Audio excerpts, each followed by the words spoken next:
আজকের ভিডিওতে আমরা আলোচনা করব সরল সুদ কষা বা সিম্পল ইন্টারেস্ট নিয়ে। প্রথমে আমরা তোমাদের বই থেকে কিছু উদাহরণ নেব, তারপর প্রয়োজনীয় সূত্রাবলী ও শেষে আমরা এক্সারসাইজ নিয়ে আলোচনা করব। এখানে আমরা দেখতে পাচ্ছি একটি উদাহরণ দেওয়া হয়েছে। এখানে কি বলা হচ্ছে, 800 টাকা ব্যাংকে রাখা হয়েছিল এবং 1 বছর পর দেখা গেল সেই 800 টাকাটা বেড়ে 832 টাকা হয়েছে। তাহলে এই যে 1 বছর ব্যবহার করার জন্য ব্যাংক কি হলো, 32 টাকা এক্সট্রা বা অতিরিক্ত টাকা দিয়েছে। এই অতিরিক্ত টাকাকেই বলা হয় সুদ বা সরল সুদ। এবং যে টাকাটা আমরা জমা রেখেছিলাম সেই টাকাটাকে বলা হয় আসল বা প্রিন্সিপাল। এবং এখন ব্যাংকে দাদা টাকার পরিমাণ কত, 800 প্লাস 32 টাকা এক্সট্রা, 832 টাকা। তাকে বলা হয় সুদ আসল বা সবৃদ্ধি মূল বা অ্যামাউন্ট, ইংরেজিতে বলে অ্যামাউন্ট। অর্থাৎ সুদ প্লাস আসল মিলে যেটা হয় তাকে বলা হয় সুদ আসল। এবং সময় হচ্ছে কি, যত সময়ের জন্য ধার দেওয়া হয় বা নেওয়া হয় তাকে বলা হয় সময়। এখানে পাওনাদারকে বলা হয় ক্রেডিটার বা উত্তমন্য, এবং দেনাদারকে বলা হয়, মানে সোজা কথায় যে ব্যক্তি বা সংগঠন টাকা ধার দেয় তাকে বলা হয় উত্তমন্য, এবং যিনি ধার নেন তাকে বলে অধমন্য। এখন এই উদাহরণটা দেখি যে আমি ব্যাংকে 500 টাকা রেখেছি, কিন্তু আমার বন্ধু ব্যাংকে 300 টাকা রেখেছে। তাহলে আমার টাকা বেড়ে 520 টাকা হয়েছে, অর্থাৎ সুদ পেয়েছি 20 টাকা, কিন্তু সজল সুদ পেয়েছে 12 টাকা। এখন দুজনে আমরা আলাদা পরিমাণ সুদ পেলাম কেন? এর কারণ হচ্ছে আমাদের দুজনের আসল কিন্তু আলাদা ছিল। অর্থাৎ আমরা বুঝতে পারছি আসল যদি বাড়ে তাহলে সুদের পরিমাণও বাড়বে।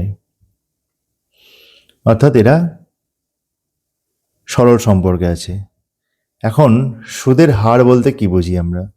সুদের হার বলতে বুঝি আমরা 100 টাকায় 1 বছরে যে পরিমাণ সুদ দেওয়া হয় তাকেই বার্ষিক সুদের হার বলা হয়। যেমন 500 টাকায় 1 বছরের সুদ 20 টাকা। তাহলে আমরা ঐকিক নিয়মের সাহায্যে বার করে নিচ্ছি যে 100 টাকায় সুদ কত। 100 টাকায় যে সুদের পরিমাণ তাকেই বলা হয় সুদের হার বা রেট অফ ইন্টারেস্ট। আমরা ছোট হাতের আর দিয়ে এটাকে লিখি। তাহলে এখানে কি প্রয়োজনীয় সূত্রাবলীগুলো কি হয়? তাহলে আমাদের জানতে হবে প্রিন্সিপাল বা আসল কি। আমরা আলোচনা করলাম যত টাকা ধার দেওয়া বা নেওয়া হয় বা যত টাকা জমা রাখা হয় তাকেই আসল বলে। একে পি ও ক্যাপিটাল পি অক্ষর দিয়ে লেখা হয়, এবং সময়কে আমরা স্মল টি হাত দিয়ে লিখি, এবং সরল সুদকে ইন্টারেস্ট বা ক্যাপিটাল আই অক্ষর দিয়ে সূচিত করা হয়। এবং সুদ প্লাস আসল বা একে সুদাসল বা সবৃদ্ধি মূল বলা হয়, ইংরেজিতে অ্যামাউন্ট বলে, সেজন্য ক্যাপিটাল এ অক্ষর দিয়ে একে চিহ্নিত করা হয়। অর্থাৎ আসলের সঙ্গে সুদ মিলিয়ে যে টাকা হয় তাকেই সবৃদ্ধি মূল বলে। এবং সুদের হার রেট অফ ইন্টারেস্ট একে স্মল হাত বা ছোট হাতের আর অক্ষর দিয়ে চিহ্নিত করা হয়। তাহলে যদি 100 টাকার আসলের জন্য বছরের শেষে আমরা 5 টাকা অতিরিক্ত পাই, তাহলে আমাদের বার্ষিক সুদের হার কত হবে? 5%। অর্থাৎ 1 বছরের মধ্যে যেটা পাই সেটাই। এখন এই সুদ আসল, সুদের হার এবং সময়, এদের মধ্যে আমরা একটা সম্পর্ক বের করব। তাহলে R% সুদ মানে কি? R% সুদ মানে আমরা দেখলাম 100 টাকার 1 বছরের সুদ। তাহলে 1 টাকার 1 বছরের সুদ কত হবে? R/100। এবং তাহলে পি টাকার 1 বছরের সুদ কত হবে? ঐকিক নিয়ম থেকে পাচ্ছি আমরা PR/100। এবং তাহলে পি টাকা টি বছরের সুদ হবে PRT/100। অর্থাৎ আমরা একটি সূত্র পেলাম যে আই সমান হচ্ছে PRT/100। এই ফর্মুলাটার সাহায্যেই আমরা সরল সুদ বের করতে পারি। যেমন ধরো এক্সাম্পল, যে আসল যদি 225 টাকা হয় 3 বছরের জন্য, এবং 10% হারে যদি রাখা হয় টাকাটা, তাহলে আমরা 3 বছর পর কত ইন্টারেস্ট পাবো? আমরা পাবো আই সমান PRT/100, মানে 225 টাকা। তো এই সম্পর্ক থেকে আমরা দেখতে পাচ্ছি যে পি বাড়লে আয়ও বাড়বে, অর্থাৎ পি ও আই নিজেদের মধ্যে সরল সম্পর্কে আছে। এইভাবে এইভাবে আই আর এবং টির সঙ্গেও সরল সম্পর্কে থাকে। এখন দেখো, তাহলে পি আর টি এবং আই এই 4টি রাশির মধ্যে যে কোনো 3টি রাশি যদি আমরা জানি, তাহলে আমরা খুব সহজেই অপর 4 নম্বর রাশিটি বাড়ি করে নিতে পারবো। তাই আমাদের 3টি মান বলা থাকলেই আমরা খুব সহজেই এই সূত্রগুলির সাহায্যে অজানা রাশিটির মান বের করে নিতে পারবো। এখানে একটা জিনিস মনে রাখবে যে আমরা চেষ্টা করব যে ঐকিক নিয়ম ব্যবহার না করে I সমান P/T/100 সূত্রটি প্রয়োগ করায়।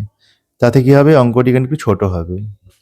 অর্থাৎ আমরা এখানে যে মেন সূত্রগুলি পেলাম সেটি হচ্ছে যে I সমান হচ্ছে P/T/100, 2 হচ্ছে অ্যামাউন্ট বা সুদ সবৃদ্ধি মূল সমান হচ্ছে P প্লাস I, আর টি সমান যদি ধরো 1 মাস হয়, এই মাসকে আমরা অঙ্ক করার সময় বছরে কনভার্ট করে নেব।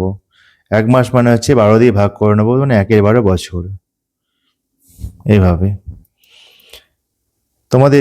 তোমাদের যে বইয়ে অঙ্ক করে দেওয়া আছে সেখানে তার 9 দাগের অঙ্কটি দেখো। এটি কি বলা হচ্ছে যে বার্ষিক 5% সরল সুদের হারে 2003 সালের 1 জানুয়ারি থেকে 8 আগস্ট পর্যন্ত, এখানে এবং পি সমান হচ্ছে 5,000 টাকা। তাহলে সুদ এবং আসলের পরিমাণ কত হবে? এখানে লক্ষণীয় বিষয় হচ্ছে যে এই ধরনের অঙ্ক থাকলে একদিন আমাদের কম নিতে হয়। যদি আমরা 1 জানুয়ারি থেকে নিই তাহলে 8 আগস্টের বদলে আমরা 7 আগস্ট পর্যন্ত সময়টাকে ধরব। তাহলে এখানে আমরা 1 জানুয়ারি আমরা দেখতে পাচ্ছি জানুয়ারি মাসে 31 দিন থাকে, তাহলে জানুয়ারি মাসে 31 দিন, তারপর ফেব্রুয়ারি মাস, যেহেতু 2003 সাল লেপিয়ার নয়, অর্থাৎ 4 দিয়ে ভাগ হয় না, সেহেতু ফেব্রুয়ারি মাসে 28 দিন থাকবে। এখানে একটু চেক করে নেবে যে লেপিয়ার হলে পরে কিন্তু আমাদের 29 দিন নিতে হবে। তাহলে এই প্রতি মাসের এই দিনগুলিকে যোগ করব আমরা, কিন্তু শেষ যে দিনটি আছে এখানে শেষ দিনটি হচ্ছে আগস্টের 8 তারিখ। তাই আমরা আগস্টের 8 তারিখের বদলে একদিন কমিয়ে আমরা 7 তারিখ পর্যন্ত নেব। অর্থাৎ আমাদের টাকাটা জমা থাকলো ঠিক তার আগের দিন পর্যন্ত নিতে হবে। এই ধরনের অঙ্ক করার সময় এই জিনিসটা নোট করতে হবে যে একদিন কম নিতে হবে। তাহলে কত হলো? 219 দিন। এই 219, তাহলে 219 দিনকে আমরা বছরে যদি নিয়ে যাই, সেটা হচ্ছে 219/365। 73 দিয়ে কাটবে, 73 দিয়ে কাটার ফলে এটা হচ্ছে 3/5 বছর। অর্থাৎ এখানে পি সমান পেলাম 5,000 টাকা, আর সমান 5 বছর, আর সমান 5% এবং টি সমান 3/5 বছর। তাহলে I সমান P/T/100 থেকে এবার আমরা খুব সহজেই ইন্টারেস্টের মান পেয়ে গেলাম 150 টাকা। এদিকে আমার আসল ছিল 5,000 টাকা, তাই আমাদের সবৃদ্ধি মূল বা অ্যামাউন্ট বা সুদ আসল যেটাই বলো সেটা হবে 5,000 প্লাস 150, অর্থাৎ 5,150 টাকা। এখানে মনে রাখবে 73 যে নামতাগুলো সেটা একটু মনে রাখবে, কারণ 73 দিয়ে এগুলো কাটবে। এখানে 73 × 2 146 হবে। এবার তোমাদের এক্সারসাইজের অঙ্কগুলো আমরা দেখি। দেখো প্রথম অঙ্কে কি দেখা যাচ্ছে যে বার্ষিক 12%, অর্থাৎ আর এর মান হচ্ছে 12%। 15,000 টাকা ধার নিলেন, তাহলে পির মান হচ্ছে 15,000 টাকা এবং টি সমান হচ্ছে 4 বছর। তাহলে I সমান কত বের করতে হবে? তাহলে I সমান P/T/100 সূত্র থেকে আমরা খুব সহজেই ক্যালকুলেশন করে I এর মান বের করতে পারি। দেখো 2 এর দাগের অঙ্কটি ঠিক 9 এর মতন। এখানে আমরা কি বললাম যে একদিন কম নেব। এখানে 2000 সাল, কোন সালে? 2005 সাল। 2005 সাল লিপিয়ার নয়, তাই ফেব্রুয়ারি 28 দিন হয়েছে, এবং 27 মে, আমরা মে মাসের কিন্তু 26 দিন নেবো, অর্থাৎ একদিন কম নিয়েছি, অর্থাৎ হলো 146 দিন। সেই 146 দিনকে 365 দিয়ে ভাগ করলে আমরা পাই 73 দিয়ে কাটবে 2/5 বছর। তাহলে আমরা সব মান পেয়ে গেলাম, সহজে আমরা সেখান থেকে আয়ের মান বের করতে পারি। 3 অঙ্কটি দেখো 1 বছর 3 মাস, তাহলে এই সময়টাকে আমরা বছরে নিয়ে গেলাম, 12 দিয়ে ভাগ করে আমরা টির মান পেলাম 5/4 বছর। তাহলে এবার আমরা I সমান পেয়ে গেলাম P, R এবং T, এবং তারপর আমরা সবৃদ্ধি মূল অর্থাৎ আসলের সঙ্গে এটাকে যোগ করে যেটা পেলাম সেটা হচ্ছে সবৃদ্ধি মিলবে। 4 দাগের অঙ্কটা দেখছি, এখানে আর বলে দেওয়া হয়েছে এবং পি বলে দেওয়া হয়েছে এবং টি বলে দেওয়া হয়েছে।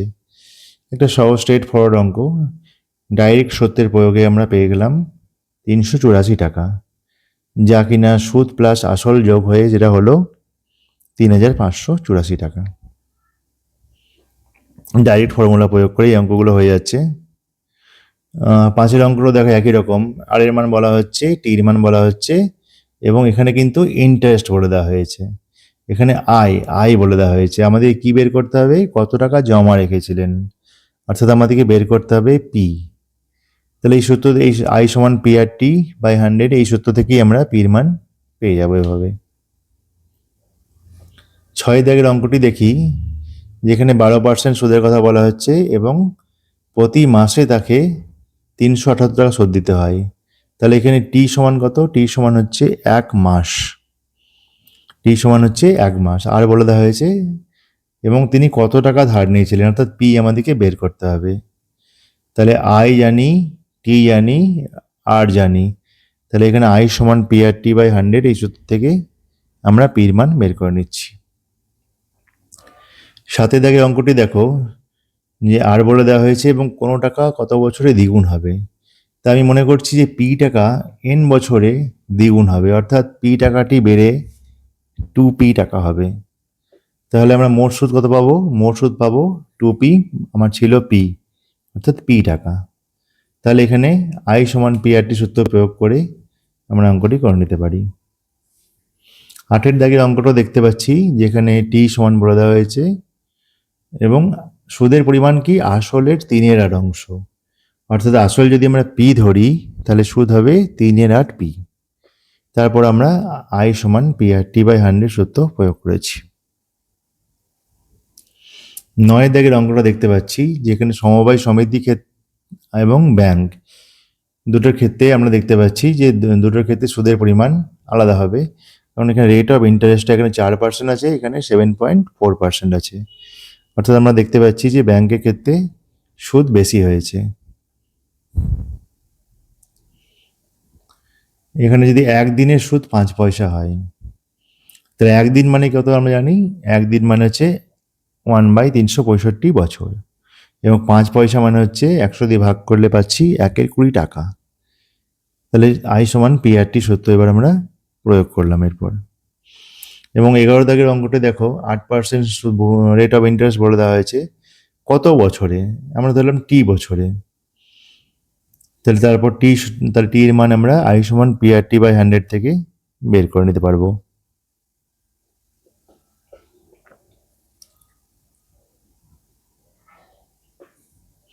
বারো দাগের অঙ্কটা দেখা যাক। এখানে 800 টাকা ব্যাংকে জমা রেখে সুদ এবং আসলে 1200 টাকা হয়েছে। তাহলে সুদ কত পেয়েছি? সুদ আসল মাইনাস আসল মানে 400 টাকা। তারপর আমরা সূত্র প্রয়োগ করেছি। 13 দাগের অঙ্কটি দেখো, যে 7 বছরের সুদ আসলে, তাহলে আসল প্লাস 7 বছরের সুদ মানে হচ্ছে 7100 টাকা, কিন্তু আসল প্লাস 4 বছরের সুদ হচ্ছে 6200 টাকা। তাহলে আসল আসল কেটে গেল, আমরা বিয়োগ করে দিচ্ছি, তাহলে 7 মাইনাস 4 মানে 3 বছর। তাহলে 3 বছরের সুদের পরিমাণ পেয়ে যাচ্ছি 900 টাকা। এবং যেহেতু এটি সরল সুদ, তাহলে আমাদের 1 বছরের সুদ বার করে নিতে পারি, তারপর 7 বছরের সুদ ঐকিক নিয়মের মাধ্যমে করে নিতে পারি 2100 টাকা, বা ডাইরেক্টলি তোমরা করে নিতে পারো এভাবে। এবার তারপর শেষকালে আমরা আই সমান পি আর টি বাই 100 সূত্রটি ব্যবহার করলাম। 14 অঙ্কটা কি দেখতে পাচ্ছি, যে পোস্ট অফিস এবং ব্যাংক। তাহলে ব্যাংকের ক্ষেত্রে দেখো, এখানে আসল হচ্ছে 2000 টাকা, ইন্টারেস্ট হচ্ছে 360 টাকা, এবং আমি ধরছি সুদের হার হচ্ছে R1 এবং টি সমান বলে দেওয়া হয়েছে 3 বছর। এবং পোস্ট অফিসের ক্ষেত্রে একইভাবেই ডেটাগুলো পাচ্ছি। তাহলে আমরা R1 এবং R2 এভাবে পেলাম। তাহলে ব্যাংকের অনুপাত কি? R1:R2 মানে 3:4। এরপরে বাকি অঙ্কগুলো তোমাদের করে দেওয়া হলো। তোমরা তোমাদের টেক্সট বই থেকে খুলে অঙ্কগুলি দেখো, অঙ্কগুলি করার চেষ্টা করবে নিজে। তারপর ভিডিওটাকে দরকার প্রয়োজন পড়লে পজ করে তোমরা বাকি অঙ্কগুলি মিলিয়ে নিতে পারো বা করে নিতে পারো। এই ভিডিওটি দেখার জন্য ধন্যবাদ।